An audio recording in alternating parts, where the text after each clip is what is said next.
இன்னைக்கு ஊர்காவல் படை தேர்வுல எப்படி ஒரு தவறை செய்து 500க்கும் மேற்பட்ட இளைஞர்களின் தாலிய இந்த அரசாங்கம் அறுத்து கொண்டிருக்கிறதோ, வதந்திய பாருங்க யார் மேல? மாணவர் கூட்டமைப்பு சாமியார் மேல. மாநில இளைஞர்களுடைய வேலை வாய்ப்பு சார்ந்து பேச போறோம். அந்த தலைமைச் செயலர் சொல்றாரு, எங்க கிட்ட நீங்க தான் மாநிலத்துடைய பெரிய பெரிய ஆளெல்லாம் பார்த்துட்டீங்களா, அவங்களால முடியாது என்னால முடியல என்ன அர்த்தம் இருக்கு? முதலமைச்சர் அது முன்னாடி முதலமைச்சர் தானே பார்ப்போம். முதலமைச்சரை பார்த்துட்ட அவரால முடியல, அப்புறம் என்னால அது என்ன அகங்கார பேச்சு? நான் கையெழுத்து போட்டாதான் இந்த மாநிலத்தை எதுவாக நடக்கும்னு சொல்லக்கூடிய திமிரு யார் வீட்டு வரி பணத்துல ஓட்டு சொல்லுங்க. நீங்க எங்க வீட்டு வரி பணத்தை கொடுத்து, எங்க வீட்டு பணத்தை கொடுத்து, அதுல ஏசி காரும் ஓசி சோறு போட்டு உங்களெல்லாம் நான் வாழ்த்து இருக்கும் போது நீங்க அங்க உட்காந்து இங்க இருக்கக்கூடிய ஏழை இளைஞர்களுடைய தாலி அறுத்து நிற்பீங்கன்னா எத்தனை நாளைக்கு விட்டு வேடிக்கை பார்க்க முடியும்? நேற்று ஒரு தனி மனிதனா போய் போராட்டம் நடத்துறதுக்கான காரணம் ஒண்ணு, இங்க இருக்கக்கூடிய தோழமைகள் வராம இல்ல தோழர்கள் இல்லாம இல்ல. அன்னைக்கே நான் உள்ள போயிட்டு வெளியில உள்ள போய் வாசல்ல உட்கார்ந்து வெளியில ஒரு 20-30 பேர் வந்துட்டான். நான் எல்லாரையும் எட்ட போகணும்னு சொன்னேன்.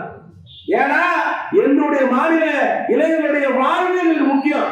உங்க மனசாட்சியே நான் காக்கி சட்டைக்கு போய் கேச போட்டு விட்டுரும்.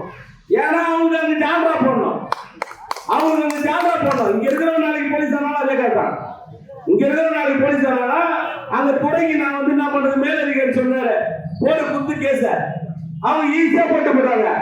எதுக்கு இந்த பட்டதாரி இளைஞர்களுடைய வாழ்க்கையில அப்படி ஒரு பிரச்சனை வரக்கூடாது. ஆனா இங்க தூங்கி கிடக்கக்கூடிய உறங்கி கொண்டு இருக்கக்கூடிய அரசியல் கட்சிகளுக்கு இங்க இருக்கக்கூடிய இளைஞர்களுடைய வழி என்ன என்பதை புரிய வைக்கிறேன்னு சொல்லிட்டு நேற்று நான் ஒரு போராட்டம் நடத்த போனேன். வேகமா வந்தார் ஒரு பிசி அரெஸ்ட் பண்ணி கொண்டு வந்தார். மறைச்சு அதுவும் அந்த செக்ரட்டரிக்கு அதை காட்டாத அளவுக்கு எங்க மறைக்கிறாரு. வண்டியில உட்காந்து இது மாதிரி பண்றீங்களான்னு சொல்லிட்டு திட்டினா அடுத்த நிமிஷம் என்ன சொல்றாங்க, எனக்கு ஏற்றில எஸ்ஐ ஆகுது வண்டியில ஏற்றி வந்துருல அவ்வளவு போஸ்டா அரெஸ்ட் பண்ணி ஏற்றி வந்தாரு. இப்படி இருக்கு நம்ம நிலைமை. அவன் அழகா ஏற்றி விட்டுட்டு உட்காந்து அந்த வேலையை பார்த்துருக்கான். இன்னைக்கு புதுச்சேரி மாநிலத்துல தொடர்ச்சியான அரசு பணி நியமனங்கள்ல அறிவிப்பானையில ஒவ்வொரு அரசு பணியிலும் போயிட்டு ஏஜ் ரிலாக்சேஷன் வாங்கி வரமா இல்லையா? ஈபிக்கு போய் ஏஜ் ரிலாக்சேஷன் வாங்கினது உட்காந்துருக்காங்க. எலக்ட்ரிசிட்டி டிபார்ட்மெண்ட் ஏஜ் ரிலாக்சேஷன் கொடுத்து கன்சிடர் முதலமைச்சரை போய் பார்க்குறோம். சரி நான் கன்சிடர் பண்ண சொல்றேன். அமைச்சரை போய் பார்க்குறோம். நோட்டே இருந்தார் அமைச்சர், இதை வந்து கன்சிடர் பண்ணி இந்த ஏஜ் ரிலாக்சேஷன் கொடுத்துருங்க. இவங்க எல்லாம் கையெழுத்து போடுறாங்க. அவன் எல்லாத்தையும் குறைச்சு தூக்கி போட்டு போயிடலாம். இவன் கையெழுத்து போடுறாங்க, அவன் தொடர்ச்சி. அப்படின்னா மக்களால் தேர்ந்தெடுக்கப்பட்ட அரசுக்கான மரியாதை என்பதே இங்க இல்ல. ஒரு அரசாங்கம் வைக்கக்கூடிய கோரிக்கைகளை கேட்கறதுக்கு இங்க நாதி இல்லை. இன்னைக்கு இந்த தலைமைச் செயலகம் வந்து உட்கார்ந்து ஒரு தனி கூடாரம் போல ஒரு மாநிலத்துடைய மதிப்பிற்குரிய ஆளுநர் அவர்கள் தமிழ் மொழி பேசக்கூடியவர் மக்களை சந்திக்கிறீங்க. இங்க நாங்க அடாவடித்தனமா பண்றோம். படித்த பட்டதாரி இளைஞர்கள் வேலை வாய்ப்பு கேட்கிறான். அந்த வேலை வாய்ப்பு தருவதற்கான அதிகாரம் என்பது ஆளுநருக்கு இருக்கிறது என்பதற்கான சாட்சியம் கிட்ட இருக்கு. நீதிமன்றம் கடைசியா ஒரு தீர்ப்பை கேட்டான். நீதிமன்றம் முதலமைச்சருக்கு அதிகாரம் இல்லையா, தலைமைச் செயலருக்கு அதிகாரம் இல்லையா? அப்ப ஆளுநர் பதில் கொடு, ஆளுநர் வந்து பதில் கொடு, யாருக்கு அதிகாரம் இருக்குதுன்னு சொல்லிட்டு ஒரு நோட்டீஸ் ஒன்று அனுப்புறாங்க. அந்த நோட்டீஸுக்கு பதில் என்னதுமா, யாரு ஆளுநர்கிட்ட நீதிபதி கேட்கிறாரு. அந்த நோட்டீஸ் எழுதுறது தலைமைச் செயலர் வந்து எழுதுறாரு. ஆளுநருக்கு நீதிபதி கேட்கும்போது ஆளுநர் தானே பதில் தரணும். தலைமைச் செயலர் ஏன் தர? உனக்குதான் அதிகாரம் இல்லைல்ல, அப்ப அந்த ஆளுநர் தமிழ் மொழி பேசக்கூடிய ஆளுநர் இருக்கக்கூடிய இளைஞர்களுடைய வழியை எதுக்கு புரிஞ்சுக்குவார்? ஏழைகள் நானே கேட்கிறேன், வயது தலை தரனால உங்களுக்கு என்ன குறைஞ்சது? பிசி வயசு கொடுக்குற அவன் பிசி வயசு கொடுத்தா அப்ளிகேஷன் கொடுத்தது வேலை கொடுக்க போறியா? பிசி வயசை கொடுக்குறாங்க, அப்ளிகேஷன் கொடுத்து வேலை கொடுக்க போற. அவன் கிரவுண்ட்ல ஓடலாம், கிரவுண்ட்ல ஓடி அவனுடைய உடல் தகுதியை நிரூபிக்கலாம். உடல் தகுதியை நிரூபிச்சதுக்கு அப்புறம் தேர்வு பண்ற நீங்க நின்ற உடனே அவனை தூக்கி வேலை கொடுக்க போறியா?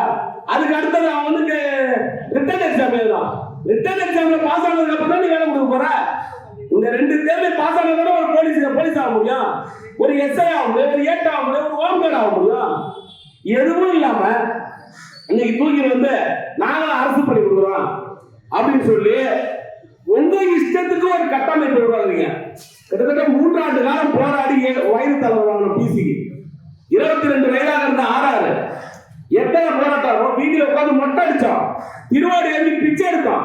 சாதாரணமா அந்த வயது தலைவர் வாங்கல, உள்துறை அமைச்சகம் நேரடியாக கடிதம் அனுப்பிச்சு 2 ஆண்டு காலம் வயது தலைவர் தந்துருக்கணும்னு சொல்லிட்டு அந்த வயது தலைவர் சென்ற பிசி வரைக்கும் இருந்தது. இந்த பிசி இல்ல, ஏன்னு கேட்டா பழைய ஆதாரம் ஃபாலோ பண்ணாங்க. எந்த ஆதாரு? அப்ப உள்துறை அமைச்சகம் கொடுத்தது பொய்யா? அதை ஒன் டைம் ரிலாக்சேஷன் உங்களையாவே மாத்த சொல்லுது. இங்க கோவிடுக்காக நாங்க கேட்டு வாங்கணுமா? கோவிட்னு சொல்லி காலதாபத்துக்காக வயது தாங்கன்னு சொல்லி எங்களுடைய நீதிமன்ற வழக்கு ஆர்ஆர்ல முந்தைய ஆர்ஆர் 24 வயசு இருந்தது, இன்றைய ஆர்ஆர் 22 வயசா குறைச்சிருக்கு. அந்த ஆர்ஆர் எதிர்த்து நீதிமன்றம் போடுறாங்க. ஆர்ஆர் எதிர்த்து நீதிமன்றம் போய் வழக்குல தீர்ப்பு வாங்கி வந்தோம்.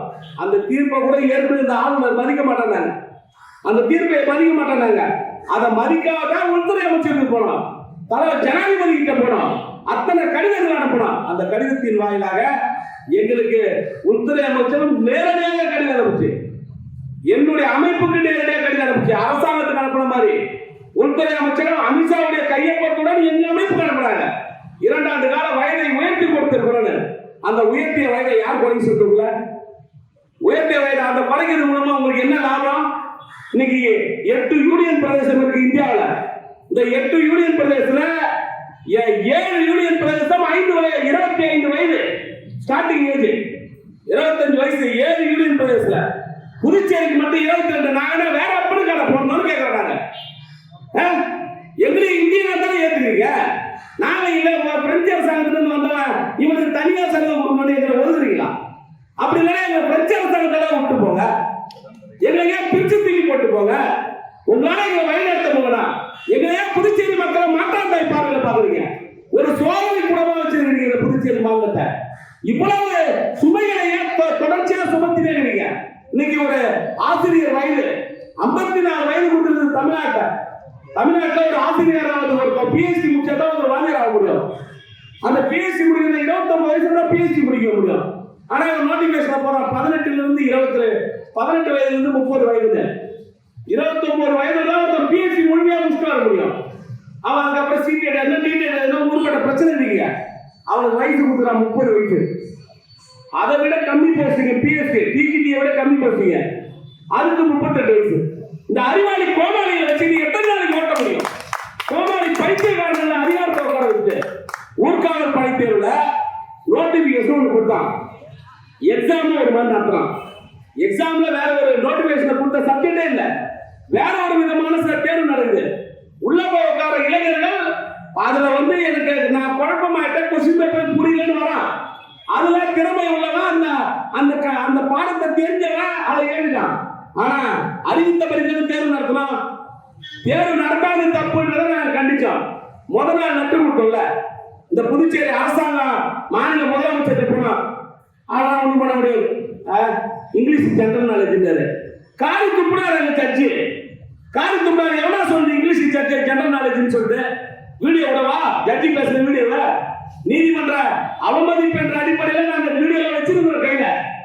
அந்த வீடியோ அரசாங்கத்தை நோக்கி நீதி அரசர்கள் கேட்ட கேள்வி 8 நீதி அரசர் சொன்னாங்க அந்த தேர்வு தப்புன்னு. மறுபடியும் அரசாங்கத்தில் ஒவ்வொரு முறையும் சொல்றோம், நீங்க மட்டும் வேகமா ஆர்டர் கொடுத்தீங்க. அந்த பசங்க எல்லாரும் இப்படி ஒரு தேர்வு நடக்குதுன்னு சொல்லிட்டு குறிப்பிட்டு கொடுத்தீங்களா? ஒழுங்கு பசங்களுக்கு எந்த வித தகவலும் தராம 500 பேருக்கு உள்ள வச்சுக்க. 500 பேருக்கு உள்ள வச்சுட்டு நாங்க நீதி அரசர் உடனே சரி ஏதாவது காம்ப்ரமைஸ் பண்ணி முடி 37 பேருக்கு வேலை கொடுக்கணும்னு சொல்லியா காலி பண்ணி கொடுத்து சொல்லான்ற கொடுத்துட்டு போயிடலாமா? அந்த அரசாங்கம் கொடுத்துட்டா பிரச்சனை முடிஞ்சிருக்குமா? நான் அந்த 37 பேருக்கு வேலை வாங்கி கொடுக்குறதா கேஸ் போடல. ஆனா கேஸ் போடுறதுனால ஒருத்தவன் பிரச்சனையை சாம்பேட் பண்ணல. அப்ப பிரச்சனையை சாம்பேட் பண்ண நீ என்ன பண்ண? அரசாங்கம் சரி ரைட்டு நம்மளா கேட்டுவாங்க. எது அந்த 37 சீட் அவன் தரேன்னு சொன்னான். கவர்மெண்ட் ஜிபி நீதிமன்றத்தில் ஒத்துந்து 37 சீட் தரீங்க கொடுத்துக்கலாமா? அதை கொடுக்கல. கொடுக்காம அங்க ஏமாத்திட்டு வந்தீங்க. எது அரசாங்கத்தை நாங்க மறுபடியும் எங்கிட்ட போலீஸ் டிபார்ட்மெண்ட்டை கேட்காம அவங்க சொல்லிட்டாங்க நாங்க இன்னும் 37 சீட்டை வேற ஒருத்தவங்க கொடுத்துட்டோம். நீங்க அந்த வேற ஒருத்தவங்க கொடுத்தோம் இன்னி வரைக்கும் உள்ள போல. வேற ஒருத்தவங்க கொடுத்தோம் இன்னி வரைக்கும் உள்ள போல. வெளில நிக்க வச்சுக்கிறீங்களா? வெளில நிக்க வச்சிருக்கிறவன் இன்னைக்கு இத்தனை நாள் இன்னைக்கு தொடர்ச்சியாக அந்த பணியில குழப்பத்தின் மேல குழப்பத்தை உருவாக்கிட்டே இருக்கீங்க. எத்தனை குழப்பம் அந்த பணியில லாஸ்ட்ல பண்ணீங்க, ரிவைஸ் பெட்டிஷன் போட்டீங்க, நீங்க போயிட்டு மேல்முறையீடு போனீங்க. மேல்முறையீடு போயிட்டு அரசாங்கம் 5வது பக்கம் அந்த ஜட்ஜ்மெண்ட்ல மிக தெளிவா எழுதி கொடுத்துறாரு ஜட்ஜி. அரசாங்கம் கேட்டுக்கொண்டதற்கிறங்க அரசுடைய இக்கட்டான சூழ்நிலைகளாலோ அண்டர் செக்ரட்டரி ஜெய்சங்கர் கேட்டுக்கொண்டதற்கிறங்க இவங்க அவர் எப்படி மார்க் போடணும்னு சொன்னாரோ, அவர் எப்படி மார்க் கொடுக்கலாம், அது சார்ட் அவுட் ஆகும் பிரச்சனை அப்படின்னு சொன்னாரோ 15 மார்க் போட்டு 15 மார்க் எடுத்து இதனால நான் ரிசல்ட் வந்தது போடுறதுக்கு முன்னாடி நாளே சொன்னா 5 மார்க் நீக்கிட்டு போறீங்க, எல்லா பிரச்சனையும் முடிஞ்சதுன்னு சொல்றாங்கல்ல. நீ அதை நோட்டிபிகேஷன் 1000 தப்பு பண்ணுங்க. அப்படி நீ செஞ்சிருந்தாக்கா நீங்க இருக்கிற வழக்கு போட்டுருப்பானா, நீதிமன்றத்துக்கு போயிருப்பானா? நீ மேல்முறையீடு போட்டு நீ பதவியை காலி பண்ணிட்டு பசங்க பாதிக்கப்பட்டு போனவனே 68 பேர் வேலை போயிடுச்சு. அவன் போனவனே எல்லாத்துக்கும் காரணம். அதோட ஒரு கொடுமை, அந்த 68 பேர் நீக்கிறதுக்கு போட்ட அந்த ஆர்டர் ரிவைஸ் பண்ணி அந்த பெட்டிஷன் அடிக்கிறான். அன்சக்சஸ்ஃபுல் ஃபெலோஸ் வந்து போட்ட வழக்கு, அந்த கொடுத்த கேஸ் வழக்கின் மூலமாக நாங்கள் இந்த முடிவு எடுக்கிற நிலைப்பாட்டுக்கு வந்துட்டோம் அப்படின்னு. ஏன் ஆண்மைத்தன்மை உள்ள ஒரு தைரியம் உள்ள அரசாங்கமா இது அரசாங்கம் தானே, ஒரு மக்களால் தேர்ந்தெடுக்கப்பட்ட அரசாங்கம் தானே. உனக்கு வந்து தைரியம் இருந்ததுன்னா, நான் மேல்முறையீடு போனதுனால நாங்க இந்த ஜட்ஜ்மெண்ட்டை கேட்டு வாங்கினது ஏன் வேண்டிய அந்த ரிவைஸ் பெட்டிஷன்ல எவன் பண்ண தப்பு? உள்ள உட்காந்துக்கிறவன் ஏசி ரூமு ஓசி சோறு தின்னு என் வீட்டு படத்தை தின்னு உட்காந்து இருக்கக்கூடிய அந்த தேர்வாணைய குழு மேல எத்தனை முதல் சொல்றோம், எத்தனை பேர் சொல்றோம். கோஆபரேட்டிவ் எக்ஸாம் இருக்கான், 95 கேள்வி ஆப்ஷன் டைட்டில் கேட்டான். அக்கௌண்ட் ஆடிட்டிங்ல 5 கேள்வி கேட்டான். மானம் கட்டணுங்க. இன்னைக்கு அக்கௌண்ட்ஸ் பார்க்கறதுக்கு ஆள் இல்லை அந்த டிபார்ட்மெண்ட்ல. அக்கௌண்ட்ஸ் பார்க்க ஆள் இல்லை கோஆபரேட்டிவ் டிபார்ட்மெண்ட்ல. இன்னைக்கு அது மாதிரி தொடர்ச்சியா இருக்கக்கூடிய எல்லா தேர்வுலையும் குழப்பம். இந்த ஓம்காருக்கு தேர்வு வந்து இவனை நான் உண்மையை வேணா உன்னோட விஷயத்தை நிரூபிக்கிறேன். இந்திய நாட்டில் அரசு பணிக்காக வெளியிடக்கூடிய எல்லா நோட்டிபிகேஷனும் இருக்க சப்ஜெக்ட் எப்படி போடுவாங்க? ஒரு சோசியல் சயின்ஸ், ஒரு சயின்ஸுக்கு 25 மார்க்கு, சோசியல் சயின்ஸுக்கு 25 மார்க்கு, இங்கிலீஷுக்கு 10 மார்க்கு போட மாட்டானா? இவன் போடுறான் எல்லா சப்ஜெக்டுக்கும் போட்டு 100 எதுக்கு? ஓம்காரில் பிடிச்சவங்க தொண்டை ஓம்காரில் பிடிச்சவங்க நீ கண்ணாப்புன்னு கேள்வி உனக்கு கேள்வி கேட்கிற அறிவாளிய நீ தான் அடுத்த மாநிலத்தை கேட்கிற கொஸ்டின் பேப்பர் திரும்பி வந்தாலும் இங்க போடுற. நான் வேணா காட்டவா?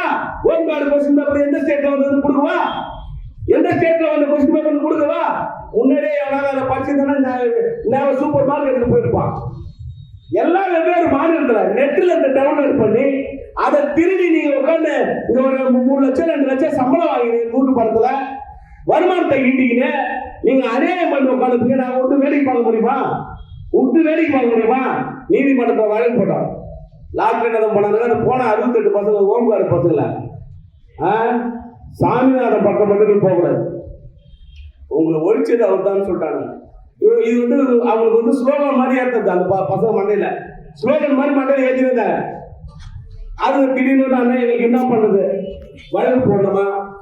68 பேருக்கு வேலை குத்துறோம் சொன்னார்ல உள்துறை அமைச்சர் மதிப்பிற்குரிய மாண்புமிகு நமச்சிவாயம் அவர்கள் சொன்னாரா இல்லையா? நாங்கள் பணிக்கு வைத்தவர்கள் நீக்க மாட்டோம் மாண்புமிகு முதலமைச்சர் அவர்கள் சொன்னாரா இல்லையா? ஏன் இன்னி வரைக்கும் வெளியே நிக்க வச்சுக்கிற? இன்னி வரைக்கும் ஏன் வேலை நிக்க வச்ச? யார் நிக்க வச்சது? அரசாங்கம் சொன்னீங்கல்ல 54 பேர் வழக்கு போட்டது தான் பிரச்சனை. 68 பேரை நாங்க காப்பாத்திட்டோம். 68 பேருக்கு ரிவைஸ் பெட்டிஷன் போடலாம் ஜட்ஜ்மெண்ட் வந்தா இன்னைக்கு நாம சொன்னேன் உன்னை நீதிமன்றத்துக்கு போகாம உன்னை காப்பாற்ற முடியாது, நீ போ, நான் உனக்கு எதிரிதான். ஆனா நீ தயவு செய்து ஏதாவது ஒரு வக்கீல முடிச்சு நீதிமன்றத்துக்கு போ, இல்லாட்டா உன் வாழ்க்கை கேள்விக்குரிய நாம சொன்னேன். ஆனா நான் சொன்னதுக்கு அன்னைக்கு நீதிமன்றத்துக்கு போவாதீங்க, நாங்க இருக்கிறோம் பார்த்துக்கோன்னு சொன்ன அரசாங்கம் என்ன பண்ணுச்சு? நட்டுன்னு தூக்கி வந்து ரோட்ல போட்டுட்டு வழக்கு அன்சக்சஸ்ஃபுல் போட்ட வழக்கம். அன்சக்சஸ்ஃபுல் போட்ட வழக்குக்கு வந்து தீர்ப்பு என்ன தெரியுமா? 37 பேருக்கு மேலிருந்து கீழாக 15 மதிப்பெண் கொடுத்தா அவங்களுக்கு வேலை கொடுக்கணும். இதுதான் அன்சக்சஸ்ஃபுல் போட்ட தீர்ப்பு, வழக்கு கேட்ட தீர்ப்பு. இன்னைக்கு 15 மார்க்கை கொடுத்து 15 மார்க்கை எடுத்து 68 பேர் உள்ள 9 மாசம் வேலை செஞ்சவன தூக்கி தெருவில் போட்டது யார் தெரியுமா? பங்கஜ்குமார் மேல்முறையீடு போட்ட வழக்கு. எவனாவது ஆம்பளத்தன் வந்தா போய் கேட்பீங்களாங்க? உங்க ஆட்சியாளர் போய் கேட்பீங்களா? அவர் மேல நடவடிக்கை எடுப்பீங்களா? உங்களுக்கு தைரியம் இருக்கா? உங்களுக்கு முதல்ல இங்க இருக்கிற சட்டமன்றத்துக்கு தைரியம் இருக்கா? தொடர்ச்சியாக எல்லா தேர்வு முறையிலும் குழப்பத்து மேல குழப்பம். கடைசியா நடந்த கொஸ்டின் பேப்பர் இந்த நாய்கள் எத்தனை தடவை உங்களுக்கு சொல்றது, ஆனா போ விட்டுட்டு இப்ப இந்த லாஸ்டா ஒரு எக்ஸாம் என்ன எக்ஸாம் அது, அந்த கொஸ்டின் பேப்பர் 25 கொஸ்டினுக்கு ஆன்சர் கிடையாது. பார்மசி 25 கொஸ்டின், 25 கேள்விக்கு 3 ஆன்சரும் ஒண்ணா கொடுத்துறான். ABC 3 answer. பைத்தியக்காரன் நான் செருப்பாக கிடைக்கணும்ல உள்ள எக்ஸாம் எழுத ஃபெயில் ஆகாம என்ன பண்ணலாம்? ஒரு மாநிலத்துடைய முதலமைச்சர் சொல்றேன் வழியில சொல்றான் இப்படிதான் எக்ஸாம் நடத்துறாங்க. அதுக்கு காது கொடுத்து கேட்கணும்ல. அவனுக்கு ஏதாவது வந்து டஸ்ட் புஸ்ன்னு இங்கிலீஷ்ல நான் சொல்லிட்டாங்கன்னா அவங்க சொல்றத பச்சை சிவப்பா இருக்கிறாங்க. அவன் சொன்னாலும் முதலமைச்சர் கட்சி நம்புறாரு. சிவப்பா நம்ம கற்பாடுறோம் நம்ப மாட்டாரு நம்மள. அவங்களாம் சிவப்பா இருப்பாங்க. இன் பண்ணிக்கிட்டு அப்படியே இது ரூம்ல ஏசி ரூம்ல உட்காந்து முந்திரி பருப்பு டைம் முந்திரி பருப்பு ஜூஸ் எல்லாத்தையும் தின்னுட்டு அப்படியே வருவாங்க. நம்ம காலையில அந்த சட்டமன்றத்துக்கு வரணும், வயிறு காஞ்சிடும், பசி சொல்லணும், 3:30 மணி வரைக்கும் நிக்கிறோம். ஐயா தரிசனத்தை பார்த்து அந்த தரிசனத்தை பார்த்தோன்னே எல்லாம் நான் முடிச்சிட்டேன், எல்லாரும் சொல்லிட்டேன். அது வந்து எங்களை மாதிரி ஆளுக்கு போனா தலை காஞ்ச பசங்க நினைச்சுக்க. ஏன் எதுக்கு செய்யணும், இன்னும் செய்யணும் போ. எத்தனை நாளைக்கு இந்த பதில கேட்டுக்கிறது, எத்தனை நாளைக்கு இந்த பதில சொல்லி ஏமாத்துவீங்க. அப்புறம் அதையும் மீறி பதவி ஆர்டர் கொடுக்குற இடத்துக்கு போனோம்னு வச்சுக்கோ, ஏதோ பணி ஆணை கொடுக்குறாங்கல்ல அந்த இடத்துக்கு போனா மனம் ரொம்ப போகுது, எனக்கு ரொம்ப வருத்தமா இருக்கு. பட்டதாரி பசங்க ஃபர்ஸ்ட் வந்து வயசு கேட்கறாங்க, இந்த அதிகாரிங்க அதெல்லாம் கொஞ்சம் கவனிக்கணும். அங்க சொல்றது ஐயோ நான் வேற ஏமாந்து போயிட்டேன். சரி முதலமைச்சர் அப்ப ஏத்தி ரிலாக்ஸேஷன் தர எண்ணத்தை தான் இருக்கிறது. சரி நம்ம ஒரு வேலை பார்ப்போம்னு சொல்லிட்டு வேகமா போய் இந்த ஈபி பிள்ளைகளை கூட்டு போயிட்டு ரிலாக்ஸேஷன் வேணும்ட்டார். கன்சிடர் பண்ணி கொடுத்தா ஐயா நீங்க தான் ஏத்தி ரிலாக்ஸேஷன் தரணும்னு சொல்றீங்களே, கன்சிடர் சொல்லிட்டாங்க, இதை கன்சிடர் பண்ணுது. உனக்கு மத்திய அரசு தானே கொடுக்கலாம், கன்சிடர் சொல்றாங்க, போய் கன்சிடர் பண்ணி கொடுக்கலான்னு கொடுத்தேன். கன்சிடர் பண்ணி கொடுக்குறேன்னு சொன்னா அப்பீலுக்கு போகிற கையெழுத்து முதலமைச்சர் கையெழுத்து இல்லாம அப்பீல் போக முடியுமா? ஒரு மாநில முதலமைச்சரோட கையெழுத்து இல்லாம ஒரு அரசாங்கம் அப்பீலுக்கு போக முடியுமா? அப்ப சிவப்பாகிறவங்க 8 வந்து கொடுக்குற பையில பச்சி பார்க்காம கையெழுத்து போறீங்க. முதல்ல என்ன கேட்க, ஒருத்தர் சிவப்பா இன் பண்ணிட்டு வந்தா அவன் வந்து பச்சி பார்க்காம கையெழுத்து போடுறீங்களா? மேல்முறையீடு ஏன் போடுங்க? நீங்க மேல்முறையீடு கையெழுத்து போட மாட்டேன், நான் இதை ஏத்துக்க மாட்டேன். என் மாநில மாணவர்களுக்கு வயசு வேணும், ஒருத்தவங்க 2 பேர் கோர்ட்டுக்கு போயிட்டு தீர்ப்பு வழங்குறாயா, அவனுக்கு வாய்ப்பை முடியும்னு சொல்லிட்டு போனதுல அவன் கேஸ் போக மாட்டேன்னு சொல்றாங்க. இப்போ ஒரு 20 பேர் சேர்ந்து பிசிக்கு எஸ்ஐக்கு ஏஜ் போறான். உங்களுக்கு அது கன்சிடர், அவனுக்கு அலோ பண்ண சொல்லி ஆர்டர், அலோ பண்ணுங்கன்னு சொல்லிட்டு ஆர்டர். அதுக்கு ஹைகோர்ட்ல போய் மேல்முறையீடு போறான். ஹைகோர்ட் மேல்முறையீடு போடுறது வந்து மாண்புமிகு முதலமைச்சருடைய கவனம் இல்லாம போக முடியுமா? எவனா பாமா அவன் தான் ஏமாத்தான். நீ மேல்முறையீடு போறதுக்கு எங்க கிட்ட ஏமாத்த முடியுமா? நான் நீதிமன்றத்திலே வாசல்ல பார்த்து இருப்பேன், என்கிட்ட ஏமாத்த முடியுமா? இப்ப மேல்முறையீடு போயிட்டு அதை நிறுத்திருக்காங்க. உங்களுக்கு இன்னும் அற்ப சந்தோஷம். இப்ப அவனுக்கு 22 வயசுல 24 வயசு கொடுத்தா இப்ப இங்க இருக்கிற ஒரு 10 பேர் இந்த கிரவுண்ட்ல ஓடுவானா? ஓடும் போது அவன் வயசானவனா தான் மூச்சரிக்கை. இப்ப அவன் வயசான ஓட முடியுமா? ஓட முடியாது. மூச்சரிக்கை தானே வந்துட போறேன். நீ உனக்கு ஏன் கரெக்ஷன்? அங்க கிரவுண்ட்ல என் திறமையை கண்டதான நீ தேர்வு கொடுக்க போற. அது போலீஸா இருக்கட்டும் இல்ல வேற எந்த போஸ்டிங் இருக்கட்டும். ஈபில ஐயோ அங்க இருக்கிறாங்க பாரு சாமி அப்பா, அந்த ஐயாவை பார்க்கறதுக்கே பல மணி நேரம் நிக்கணும். நம்ம அந்த ஐயாவை பார்க்கறதுக்கு அப்பாயின்மெண்ட் வாங்கணும். அதை விட எங்க பெரிய ஐயாவுக்கு எங்க அண்ணன் அவரை பார்க்கறதுக்கு இப்போ நம்ம தரிசனம் கிடைக்காதா தோழி அப்படின்னு நம்ம அந்த ஆபீஸ்ல எல்லாத்தையும் முடிச்சு. ஆனா போன உடனே நம்ம கிட்ட சொல்ல போற இருக்கு, நான் வேற வழி வச்சிருக்கேன், இது எல்லாத்தையும் நான் முடிச்சு கொடுத்துறேன், நீங்க எதுக்கு கவலைப்படாதீங்க, நான் தான் இருக்கிறேன், நான் இருக்கிறேன்னா நான் பாத்துக்கிறேன். நம்ம உடனே அண்ணன் சொல்லிட்டாரே நான் தானே அப்படின்னு சந்தோஷமா வருவான். கஷ்டமா பார்த்தா அதையே வச்சு ஓட்டுவாங்க. அவங்க ஃபைல் வைக்கிற வரைக்கும் அந்த ஃபைல அந்த அதிகாரிகளுக்கு அடிக்கணும்ல. போட்டுக்கு எந்த ஊர்ல இருந்து அடிச்ச பெட்டிஷன் வந்து 4 வார்த்தை திருடி பச்சை கிடையாது உட்காந்து பான்புற வாங்க.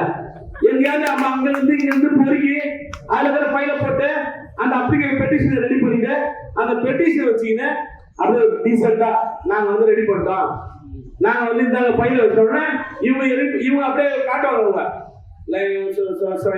அது என்ன எழுதின்னு தெரியாது. அதுக்கப்புறம் அந்த ஒரு சைடு நம்மளும் சில நேரத்தில் கைது போடுறோம்ல, நமக்கு தெரியும்ல பாம்பின் கால் பாம்பர் என்ற மாதிரி இவங்க படிக்கிறது அவ்வளவுதான்.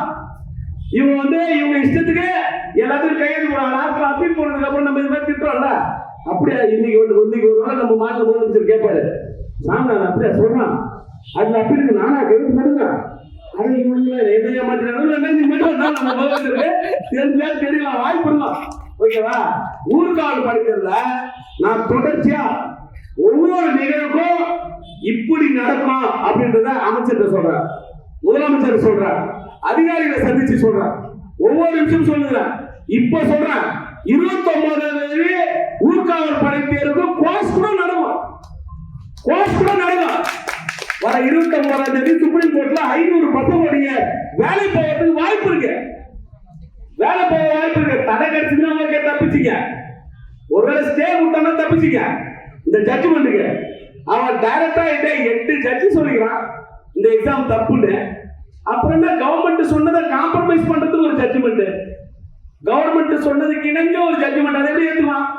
அந்த ஜட்ஜ்மெண்ட்டை எடுத்து நான் சுப்ரீம் கோர்ட்டு போய் நான் 6 மாசம் ஆகுது சுப்ரீம் கோர்ட்ல கேஸை ஃபைல் பண்ணி.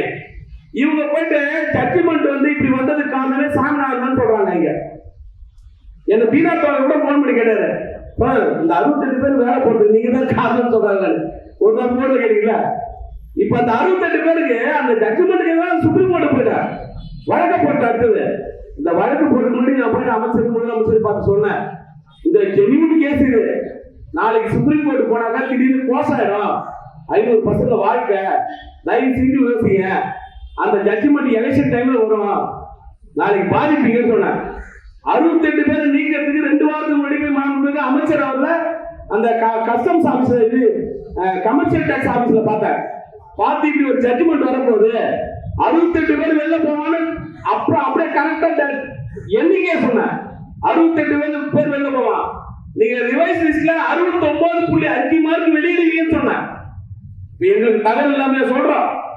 உள்ள இந்த மாதிரி இருக்கும் ஊர்ல இதெல்லாம் கேட்டு இருக்கிற மாதிரி ஒரு சில நல்லவனும் இருப்பான்ல, இது தப்பு இது சரின்னு சொல்றவனும் இருப்பான்ல, ஐயோன்னு சொல்லிட்டு அந்த நல்லவன் இந்த அரசாங்கம் என்னைக்காவது தேடி இட்டு வந்து இதுக்கு என்னதான் வழிங்க அப்பட்டமா போய் சொல்றீங்க. ஒன்றிய அரசு தான் அதிகாரம் இருக்கு, ஒன்றிய அரசு தான் ஏஜ் ரிலாக்ஸேஷன் தர முடியல. சி கேட்டகரிய இந்த புதுச்சேரி மாநிலம் நினைச்சா இங்கேயே முடிவு பண்ணலாம். பி கேட்டகரி கூட நீங்க சொன்னீங்க, அவன் அதுக்கும் சேர்த்து அதிகாரம் கொடுக்குறான் அவனுக்கு. மாநில அரசு இன்னைக்கு இருக்கிற மற்ற யூனியன் டெரிட்டரி நிலைமையை பார்த்து இங்க இருக்கக்கூடிய வயதை வந்து உயர்த்தி கொடுத்துருக்கணும். வயதை உயர்த்தி கொடுத்திருந்தா இன்னைக்கு இந்த நிலைமை. நாங்க இங்க உட்காந்து தெருவில் நின்று உங்களை ஏன் வந்து கிழிக்க போறோம்? நீங்க பாட்டு சாப்பிடுற சம்சா சாப்பிடலாம், நீங்க பாட்டு சாப்பிடுற முந்திரி பருப்பை சாப்பிடலாம், நீங்க பாட்டு ஜாலியா உட்காந்துக்கலாம். நாங்க எதுவும் உங்களை டிஸ்டர்ப் பண்ண போறது இல்லை. வயது தளர்வை கொடுத்திருந்தா அந்த வயது தளர்வுல கொடுக்கறதுல உங்களுக்கு எழக்கூடிய பிரச்சனை தான் என்ன, உங்களோட லாபம் என்ன இருப்போகுது? அசிஸ்டன்ட் தேர்வு சம்பந்தமா மதிப்புக்குரிய நண்பர் பஷீர் அவர்கள் பேசும்போது சொன்னாரு, 23 சீட்டு இடபிள்யூஎஸ்ல வந்து ஆந்திராவுக்கு போயிருக்கு. நான் தெருவா பேசக்கூடிய ஒரு விஷயம் தான். ஆனா நேற்று ஒரு தம்பி வந்து எனக்கு குண்டத்துக்கு போட்டாரு. ஆனா கோயம்புத்தூர்ல இருந்து 10 பேர் அசிஸ்டன்ட் எக்ஸாம்ல செலக்ட் ஆகிறாங்க. இன்னும் அதை தேடுறதுக்கு டைம்ல நேற்று அரெஸ்ட் ஆயிட்டேன்னா, அதனால அந்த பட்டியலை எடுத்து பார்க்கல, அந்த அட்ரஸ் வெரிஃபிகேஷன் பண்ணோம். அசிஸ்டன்ட் எக்ஸாம்ல கோயம்புத்தூர்ல இருந்து செலக்ட் ஆகிறாங்க. அப்ப கோயம்புத்தூர்ல இருந்து ஒருத்தர் வந்து பாண்டிச்சேரியில செலக்ட் ஆக முடியும்னா, பாண்டிச்சேரியில பிறந்த நாங்க, பாண்டிச்சேரியில வளர்ந்த நாங்க, எங்களுடைய நிலைமை என்ன? ஏன் நாங்க ஏன் வந்து இந்த அரசு பணிக்கு தகுதி இல்லாம போனோம்? எப்படி நாங்க இழந்துட்டோம் எங்களை? அப்ப நாங்க கேள்வி கேட்க வேண்டிய நியாயம் இருக்குல்லங்க. எங்களுடைய கேள்விக்கு முத அமர்ந்து பேச தயாரா? ஐயப்பனை கூட்டு போனாரு இந்த இடபிள்யூஎஸ் ரிசர்வேஷனுக்கு. அன்னைக்கு ஒரு நாள் தான் எனக்கு தெரிஞ்சு சிட்டிங்கே நடந்தது. இருக்கக்கூடிய கலெக்டர்ல இருந்து, தாசில்தார்ல இருந்து, இருக்கிற செக்ரட்டரியில இருந்து, எஜுகேஷன் செக்ரட்டரி, அரசு செயலர், லா செக்ரட்டரி எல்லாம் வந்தாங்க. எல்லாம் வந்து எல்லாம் உட்கார்ந்தாங்க ரவுண்டா. வீராப்பா பேசினாங்க. அப்புறமேட்டு தானா வச்சுனாங்க, ஆமா இடபிள்யூஎஸ்க்கு ஒரு 8 சீட் தான் போனோம், 17 சீட்டு எக்ஸ்ட்ரா தான் கொடுத்துருவோம். எது முதலமைச்சர் கண்ணுக்கு ஏற்ற மாதிரி, மாண்புமிகு சட்டப்பேரவை தலைவர் செல்வம் அவர்களுடைய கண்ணுக்கு ஏற்ற மாதிரி, மாண்புமிகு பொதுப்பணித்துறை அமைச்சர் அவருடைய கண்ணுக்கு ஏற்ற மாதிரி எல்லாம் ஒத்துனாங்க. ஐயோ இது ரொம்ப அநியாயமாச்சு, இம்மா இப்படிப்பட்ட ஒரு அநியாயம் நடந்ததான்னு எங்ககிட்ட அப்படியே பரவாம கடனை நாங்க நம்ம ஆளுங்களுக்கு ரோசம் வந்துடுறா. இனிமேல் இந்த செகண்ட் அவ்வளவுதான், சிங்கம் களை இறங்கிடுச்சு. வடிவில் ஒரு படத்துல சொன்னேன், வண்டியில தந்து வரும்போது அப்படிதான் வண்டியில தள்ளு ஒரு பொசிஷன் பார்த்தோம். கட்சியில நோட்டு போட்டு கொடுத்தாரு, நோட்டை தூக்கி இது பண்ணா அந்த ஜம்ப் பண்ணி போயிட்டு எதிர் கையிலேயே உட்காந்துருவாங்கள, அப்படி உட்காந்துருக்காங்க நம்ம ஆட்சியாளர்கள். நம்ம ஓட்டு போட்ட ஆட்சியாளர்கள் வந்து அப்படியே பறந்துன்னு போயிட்டு டைன்னு போயிட்டு அங்க போய் மடியில உட்காந்துங்க. இப்ப இந்த நிலைமையில தான் புதுச்சேரி மாநிலம் இருக்கு, இந்த நிலைமையில இருக்கு. இது சாதாரண ஒரு ஒரு நீங்க வந்து ரிலாக்ஸேஷனா தட்டால மற்ற யூனியன் பிரதேசங்கள் 7 யூனியன் பிரதேசம் மாநிலத்தை விட்டு தமிழ்நாட்டில் 26 வயசு தராங்க கட்டாப்பு பிசிக்கு, நீங்க மாநிலத்தை விட்டுருங்க. டீச்சருக்கு 54 வயசு தராங்க, மற்றதுக்கெல்லாம் 37 வயசு தராங்க. தமிழ்நாட்டில் 37 வயசு தராங்க. நீ அந்த அளவு தூக்கி போட்டு யூனியன் டெரிட்டரின்னு சொல்றல, 8 யூனியன் பிரதேசம் இருக்கு. 8 யூனியன் பிரதேசங்கள் பின்பற்றக்கூடிய விதியை தானே எனக்கு பின்பற்றணும். யூனியன் பிரதேசம் மத்திய அரசுடைய கட்டுப்பாட்டுல நேரடியா இருக்குன்னு சொல்றீங்களா? இதுக்கே இந்த யூனியன் பிரதேசத்துக்கு ஆளுநர் என்ற அதிகாரம் உள்ள யூனியன் பிரதேசம் இது.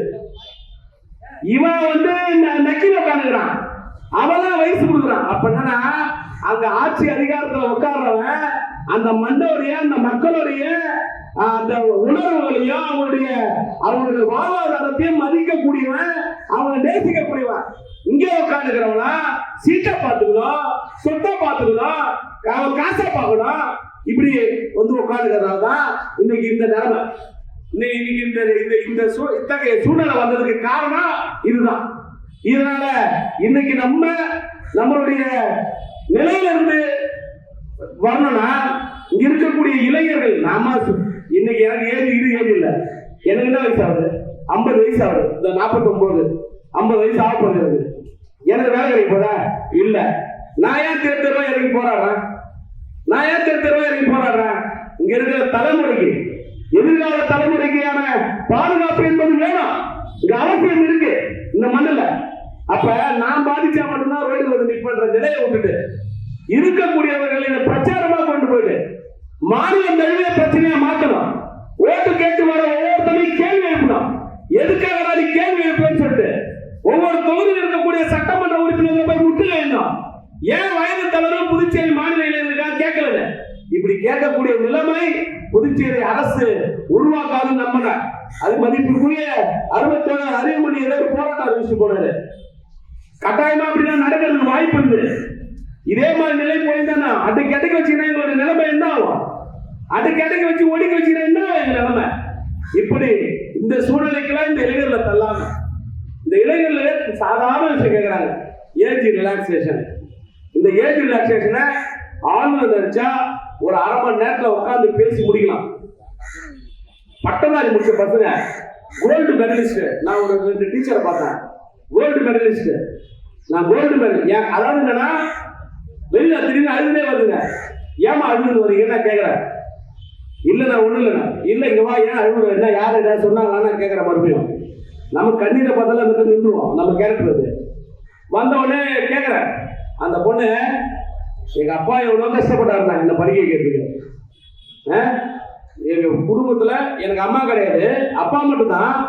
என்னை படிக்க வைக்கிறது எங்க அப்பா அவ்வளவு கஷ்டப்பட்டாரு. ஃபர்ஸ்ட் கிளாஸ்ல பாஸ் பண்ண கோல்டு மெடலிஸ்ட் நானு. இங்க வரவன் காலெல்லாம் ஒரு என் வாழ்க்கையை தொலைச்சிட்டு சொல்லிட்டு அந்த பொண்ணு அழுது இன்னைக்கு நினைச்சாலே எனக்கு குளம் நடுங்குது. அது மாதிரி எத்தனை பட்டதாரிங்க, எத்தனை குடும்ப சூழ்நிலை முதல் பட்டதாரிங்க உருவாக்குறோன்னு இன்னைக்கு இட்டு வந்து உட்கார வைக்கும் போது அதுக்குள்ள இட்டு வந்து காலகாலமா வாழ்ந்து காலகாலமா அதிகாரத்துல உட்கார்ந்து குறுக்கோயில் வைக்கிறத மட்டும் வேகத்தை காட்டுறீங்கல்ல. இடபிள்யூஎஸ் மூலமா வருது உயர் சாதிக்காரன அதிகாரத்தை கொண்டு வரத காட்டக்கூடிய வேகமும் வீரமும் அடித்தட்டுல இருக்கிறவனுக்கு ஏடா காட்ட மாட்டீங்கன்னா கேட்கறாங்க. அடித்தட்டுல இருக்கிறது ஏன் காட்ட மாட்டேன்? ஒரு எம்பிசி, ஒரு ஓபிசி, ஒரு எஸ்சி, ஒரு எஸ்டி மாணவன் அதிகாரத்துக்கு போறத ஏன் தடுக்கல? அப்ப யார் தடுக்கிறதுனா மேல உட்காந்துக்கிற பூணூல் தடுக்குது. தலைமைச் செயலர் என்ற ஒரு பூணூல் தடுக்குது. இங்க அந்த அரசு பணி நிர்வாகத்தில் இருக்கக்கூடிய பூணூல் தடுக்குது. கண்ணன் ஒரு தடுக்கிறான், ஒரு அண்டர் செக்ரட்டரி. அந்த ஆளு ரிட்டையர்மெண்ட் 5 மாசம் ஆகும். ரிட்டையர்மெண்ட் ஆன வீட்டுக்கு போக வேண்டியதா? நான் கேட்க அரசாங்கம் ஏற்கனவே அர்த்தம் பாடுறீங்க. இன்னும் உட்காந்து என்னடா பண்ண போறீங்க, வீட்டுக்கு போனதுன்னு சொல்லிட்டு. ஆனா அரசாங்கம் ஏன் வச்சிருக்கிறீங்க, ஏன் வச்சிருக்கிறீங்க? இன்னைக்கு உட்காந்து உண்மை அழிக்கலாம் 3 பேரே தாங்க முடியல. 23 அசிஸ்டன்ட் இப்ப உள்ள வைக்கிறீங்க. நாளைக்கு அவன் செக்ரட்டரி ஆக போறானே, ரிட்டையர்மெண்ட் செய்யல, அவன் என்ன அசிஸ்டண்டா வரவா, அண்டர் செக்ரட்டரி, செக்ரட்டரி 3 பேரை உட்கார வச்சிருந்து நம்மளால முடியல ஒரே சாதிய. இப்ப 23 பேரை உட்கார வச்சுட்டு வச்சுக்கோ, ஒட்டு மொத்தமா பாண்டிச்சேரி இருக்கிற மக்களுடைய துண்டு செட்டி முத கொண்டு எல்லாத்தையும் உருவின்னு அவன் இருக்கிறது எல்லாமே சப்பு உந்திட்டு போயிடுவாங்க. மாணவர்கள் ராஸ்கல் இருக்க இந்த இல்ல கோபத்தை தான் சொல்றேன் அந்த வார்த்தையை. அவ்வளவு வேதனை இருக்கு. இங்க இருக்கக்கூடிய ஒவ்வொருத்தர் மனசுலயும் அந்த வலி இருக்கு.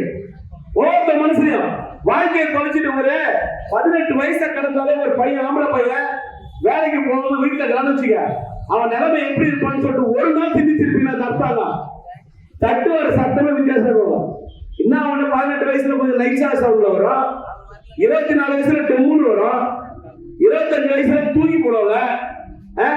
இப்படி கேடு கட்ட நிலையில எப்படியாவது படிச்சிருக்கோம், நம்ம ஒரு நல்ல ஒரு உரிய அதிகாரத்துக்கு போலாம், ஒரு அபிஷியலா போலாம் அப்படின்ற ஆசையில பிள்ளைங்க படிச்சுட்டு இன்னைக்கு அந்த அதிகாரத்துக்கு போக முடியாம, அவங்களுடைய அடையாளத்தை பெற முடியாம, இன்னைக்கு எவ்வளவு ஒரு கஷ்டத்தை சுமந்தது.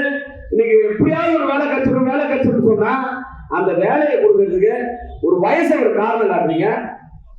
அது ஏற்கனவே என்னன்னா இந்த சென்ட்ரல் கவர்மெண்ட் உள்துறை அமைச்சகம் அதை எங்க முதலமைச்சர் சொல்லும்போது ரசிக்கிற மாதிரி இருக்கும். உள்துறை அமைச்சகம் அதை அனுமதி மறுக்குது. சாதாரண பேசிக் லாவில் இருக்கு. இந்த சி கேட்டகரிக்கு வயதுக்கு தரத்துக்கு மாநில அரசுக்கு அதிகாரம் இருக்குது. இந்த ஆளுநர் நினைச்சா முடியும்.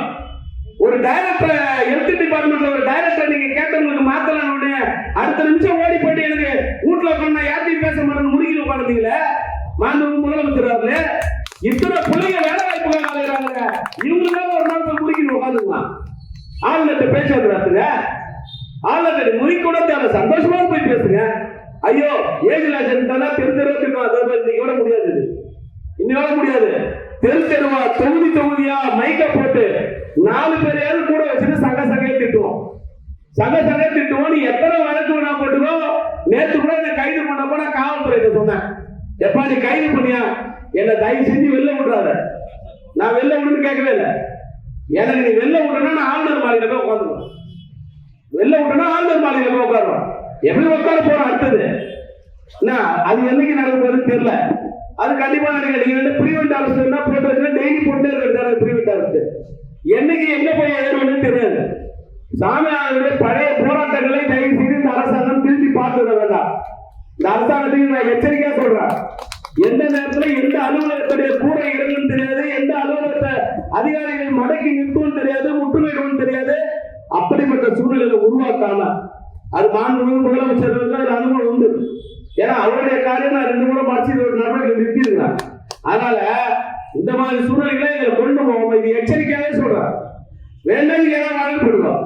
இது ஊர்பட்ட வழக்கு, அதனால இது ஒரு வழக்கு, அவ்வளவுதான். அதை சொன்னது எனக்கு ஒரு பெரிய பிரச்சனை கிடையாது. இன்னும் ஒரு நீதிமன்றத்தை காலைல 9 மணிக்கு 1 மணி வரைக்கும் நிக்க போது இடுமுடிங்க, அவ்வளவுதான்.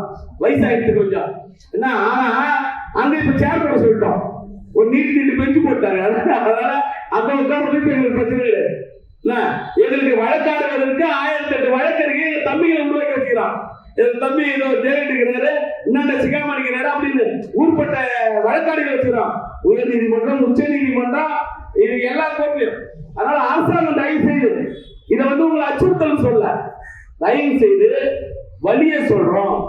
எங்க வீட்டுக்குள்ள உங்க வீட்டுக்குள்ள நாங்கலாம் மாநில முதலமைச்சர் நாங்க இதை உங்க வீட்டு பிள்ளைங்க, நாங்க எங்க வீட்டு பிள்ளைகளுடைய வழிய சொல்றோம். அதை லைட்டா காது கொடுத்து கேட்டு அதற்கான தீர்வு எடுப்பதற்கான வழியை செஞ்சீங்கன்னா ஒரு சரியான பாதையில் மாநிலம் செல்லும். அவனுக்கு பேச்சு அந்த சிவபாகரவங்க பேச்ச மட்டும் தான் நம்புவேன், கருப்பாகரவங்க பேச்செல்லாம் நம்ப மாட்டேன்னு சொன்னீங்கன்னாக்கா கட்டாயமாக இந்த மாநிலத்துல இன்னும் எதிர்காலத்துல இப்பயே அந்த அசிஸ்டன்ட் எக்ஸாம்ல அது என்ன பார்த்தா வெளி மாநில எந்த அடிப்படையில் அந்த அசிஸ்டன்ட் உள்ள வந்தாங்க சொன்னாங்க. இல்ல இல்ல இடபிள்யூஎஸ் கிடையாது. இடபிள்யூஎஸ் நீ சொல்ற 23, அது இல்லாம கோயம்புத்தூர்ல 10 பேர் வந்துருக்காங்க அசிஸ்டன்ட். இவங்க செக் பண்ணாத எந்த சர்டிபிகேட் வச்சிருக்காங்கன்னு தெரியல. இது மாதிரி குறுக்கோள் எல்லாம் எடுத்து எல்லாரும் இங்க பிரிச்சு இந்த சூழ்நிலை வரது போல அரசாங்கம் ஒரு கொள்கை முடிவா புதுச்சேரி மாநில அரசு பணிகளின் வயது தளர்வை முடிவு செய்து இப்படி தேர்வு கட்டமைப்பு இந்த கோரிக்கை ரொம்ப நாளா வச்சிருந்தேன். இது இந்த அரசு பணி தேர்வுல வந்து ஒரே கட்டமைப்பா மாத்தணும் நீண்ட நாளா வச்சிருந்த கோரிக்கை நீங்க ஆளுநர் அவர்கள் அதை செஞ்சிருக்கீங்க. நான் உங்களை பாராட்டுறோம் வாழ்த்துறோம். அதே நேரத்துல சப்ஜெக்ட் எப்படி உருவாக்கணும்னு உங்களுக்கு தெரியும். எல்லா துறை சார்ந்த மாணவர்களும் இருக்கணும். நீ உனக்கு தெரிஞ்சது இப்ப வந்து தலைமைச் செயலர் இருக்கிறவங்க பிள்ளைங்க எல்லாம் இன்ஜினியரிங் காலேஜ் இல்ல மெடிக்கல்ல படிச்சதுக்கு கவர்மெண்ட் வேலை வேணாம் அவனே டைரக்டர் பிடிச்சி வாங்கிக்குவான். ஆனா ஏன்னா அதுக்கெல்லாம் இன்டர்வியூலாம் கிடையாதுல்ல, டைரக்டா வாங்கிக்குவான். மீதி இருக்கக்கூடிய மற்ற போஸ்டிங் இருக்குல்ல அந்த போஸ்டிங் எல்லாத்தையும் வெறும் இன்ஜினியரிங் காலேஜ்ல மட்டும்தான் சப்ஜெக்டே வைப்பாங்க. கேள்வியே 10வது படிக்கிற பையனுக்கு engineering college subject, engineering arts and சயின்ஸ்ல படிச்சவனுக்கு இன்ஜினியரிங் காலேஜ் சப்ஜெக்ட். எது அந்த நீட் எக்ஸாமுக்காக எடுத்துமா சிபிஎஸ்சி வந்து கேள்விலாம் கேட்டு ஸ்டேட் போர்ட்ல தோத்து போறாங்க. அது மாதிரி இன்ஜினியரிங் காலேஜ் சப்ஜெக்டை மட்டுமே தான் கேட்டுப்பாங்க. இந்த சப்ஜெக்டை வரையிறது ஒரே நேரத்தில் தேர்வு நடத்தின எத்தனை வேகன்சி இருக்கு, எத்தனை டிடி போஸ்டிங்க, எத்தனை விஏஓ போஸ்டிங்க தேர்வு எழுத போறாங்கல்ல ஒருத்தவனே 4 போஸ்டிங் அட்டன் பண்றான், ஒருத்தவனே 4 எக்ஸாம் அட்டன் பண்றான். அந்த சூழ்நிலை இல்லாம மாத்துங்கன்னு சொல்லிட்டு கடிதம் கொடுத்தோம். இது கூட உங்க அறிவுல செய்யறீங்க, எங்க அறிவுல நாங்க கொடுத்ததை இன்னைக்கு நிலைநாட்டி இருக்கீங்க, இங்க இன்னைக்கு வந்து கொண்டு வந்துருக்கீங்க. அதே போல அந்த சப்ஜெக்டை முறைப்படுத்துங்க. ஆர்ட்ஸ் அண்ட் சயின்ஸ் சட்டம் படிக்கிறவனா இருக்கட்டும், ஆர்ட்ஸ் அண்ட் சயின்ஸ் படிக்கிறவனா இருக்கட்டும், மெடிக்கல் ஃபீல்ட்ல இருக்கிறவனா இருக்கட்டும், இன்ஜினியரிங் ஃபீல்ட்ல இருக்கிறவனா இருக்கட்டும், எந்த துறையில் இருக்கக்கூடியவரும் தேர்வு அணுகணும். அப்ப அதுக்கு பர்சன்டேஜ் கொடுத்தனா எனக்கு எந்தெந்த சப்ஜெக்ட் வருமோ அதுல 25 இதுல 25 இதுல 25 கொடுத்தனா நான் வந்து 50 மார்க் எடுத்தா ஸ்கோர் பண்ண முடியுதா? நான் ஆர்ட்ஸ் அண்ட் சயின்ஸ் ஸ்டூடெண்ட் இருந்தா ஆர்ட்ஸ்ல வரக்கூடிய மார்க் எனக்கு கூடுதலா எதை படிக்கணும் படிச்சு மாணவன் வந்து சரியான அடையாளத்துல போவான். ஆனா நீங்க என்ன பண்றீங்க, பொட்டாம்பாத்தியமா ஒரு எக்ஸாம் நடத்தி அதுல எல்லாத்துக்கும் ஒரே சப்ஜெக்ட், எல்லாத்துக்கும் வந்து ஜெனரல் நாலேஜ். இந்த ஜெனரல் நாலேஜ்னா என்னன்னு ஜெனரல் நாலேஜ் கொடுத்தே இருக்காது. அப்படிப்பட்ட கேள்விதான் கேள்வி கட்டத்தனமா கேட்டுறாங்க. இங்கிலீஷ் ஜெனரல் நாலேஜ் சொல்லுவாங்க. அப்படிப்பட்ட நிலையில நீங்க மாற்றி அப்படியே ஒரு ஸ்கொயரா கொடுக்கிறாங்க 100க்கு 100. அது புத்திசாலியாக டேய் உங்களுக்கு அந்த 10-15 பிரிச்சு போட்டதெல்லாம் நீங்க எங்களுக்கு எதிராக கேஸுக்கு போவீங்க, நான் போடுறேன்டான்னு சொல்லிட்டு இப்ப அதி புத்திசாலித்தனமா யோசிச்சு 100க்கு 100 மார்க் போடுறாங்க. எந்த ஸ்டேட்லயுமே கிடையாது. இங்க எந்த ஆளுங்கட்சியும் கேட்கல, எதிர்கட்சியும் கேட்கல, எதிர்கட்சியும் கேட்க மாட்டேங்க. இருக்குதா இல்லையே தெரியல. பேசாம ஒன்னா போயிட்டு ஒரே கட்சியில் சேர்ந்துருங்க, ஒன்னா வந்துட்டு போயிடுங்க. இங்க ஆளுங்கட்சி தான் கேட்கல, எதிர்கட்சி கேட்க மாட்டீங்க. வழியா இருக்கு, வேதனையா இருக்குது.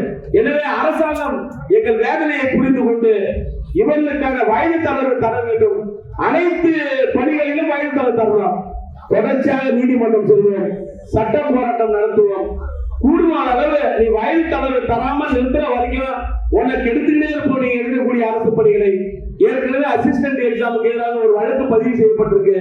நீங்க உள்ளானப்பட 256 பேர் விரைவில் வெளியே வரும் சூழ்நிலை இருக்கிறது என்பதை தெரிவித்துக் கொண்டு அதே நிலையை எல்லா அரசு பணிகளையும் செய்யாதீங்க. ஊர்காவல் படைத்தவர்கள் இப்படி ஒரு குழப்பத்தை பண்ணி வச்சுக்கிறீங்க. பேச பேச தம்பிக்கு வேற மூஞ்சி மாறுது. அப்படிப்பட்ட நிலையில இந்த சூழ்நிலையெல்லாம் தயவு செய்து அரசாங்கம் கலைத்து ஊர்காவல் படைத்தவருக்கு ஒரே தீர்வு தான், ஒரே தீர்வு. வழக்காளிகளை அழைத்து பேசி வழக்காளிகளோடு காம்ப்ரமைஸ்.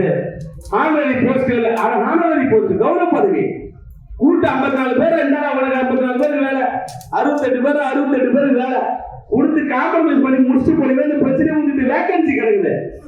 அதுல திரும்ப இவங்க இன்டர்வியூ நடத்தலாம். எவன் எங்க போய் உண்டி போறீங்க இல்ல ரிவைஸ் லிஸ்ட் போட்ட மாதிரி அந்த ரிவைஸ் லிஸ்ட்ல ஊர்பட்ட சட்டை இருக்கு. ரிவைஸ் லிஸ்ட் போடாத 5 மார்க் தான் கூட சொன்னீங்க, 5 மார்க் தான் குறைக்க சொன்னீங்க. திடீர்னு ஒரு சிலர் 30 மார்க் 40 மார்க் ஏறி போயிருக்காங்க. எப்படி போனா யாரு எப்ப எவ்வளவு காசு வருது அந்த ஹோம் கார்டு வேலைக்கு? இப்ப அடுத்த கேஸ் வேணும். அதனால அரசாங்கம் இதெல்லாம் பார்த்து இப்படிப்பட்ட குழப்பங்கள் நேராமல் இருக்க சரியான தீர்வை காணுமாறும் வயது தளர்வு தருவார்கள் என்ற நம்புகிறோம். தரவில்லை என்றால் தொடர்ச்சியான மக்கள் போராட்டத்தை நடத்தி கொண்டிருப்போம் என்ற எச்சரிக்கையை தெரிவித்து வாய்ப்பளித்த தோழர்களுக்கு நன்றி கூறி விடைபெற்றுக் கொள்கிறேன்.